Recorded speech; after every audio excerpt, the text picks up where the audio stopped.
पहले हमास, फिर हिजबुल्ला, इसके बाद हूथी और अब इजरायल से भिड़ने के लिए लेबनान पहुंच चुकी है बेहद खतरनाक और एलीट फोर्स इमाम हुसैन ब्रिगेड।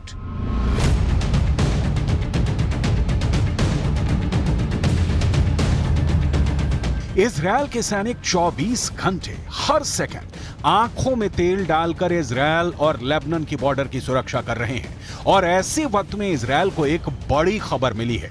यह खबर नेतन्याहू के लिए मुसीबत पैदा करने वाली है। इमाम हुसैन ब्रिगेड को सीरिया से लेबनान में शिफ्ट किया जा चुका है और लेबनान के अंदर इस वक्त इमाम हुसैन ब्रिगेड को मौजूद बताया जा रहा है।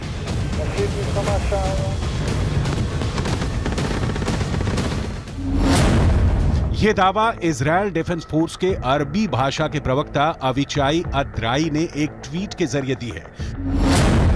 ट्वीट में लिखा गया है कि हाल के हफ्तों में इजरायल के खिलाफ हिजबुल्लाह के बुरी तरह से फेल होने के बाद अब इमाम हुसैन ब्रिगेड सीरिया से लेबनान आ गई है और इसका लीडर जुल्फिकार है। इमाम हुसैन ब्रिगेड को भी ईरान फंड करता है और दावा यह किया जाता है कि यह इमाम हुसैन ब्रिगेड ईरान के सबसे ताकतवर सेना इस्लामिक रिवॉल्यूशनरी गार्ड को रिपोर्ट करती है। इमाम हुसैन ब्रिगेड का सीधे लेबनान में पहुंचना गुरुवार को लेबनान से एक बार में लगातार 19 हमले और फिर शुक्रवार को हिजबुल्लाह के चीफ नसरुल्लाह की फायर ब्रांड स्पीच से साफ है कि मिडिल ईस्ट में अमेरिका और इजरायल के लिए खतरा बढ़ गया है।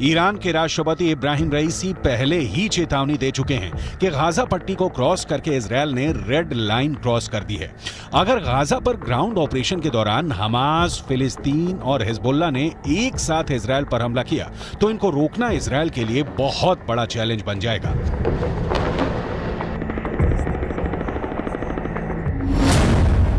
गाजा में हमास के लड़ाकों की तादाद 40 से 50 हजार के करीब है। उत्तर की तरफ लेबनान में मिलिशिया हिजबुल्लाह की तादाद 1 लाख से ज्यादा है। इनके सामने इजरायल में एक्टिव और रिजर्व फोर्स मिलाकर 6 लाख से ज्यादा सैनिक हैं। ये आंकड़े बताते हैं कि इजरायल के पास 4 गुना ताकत है।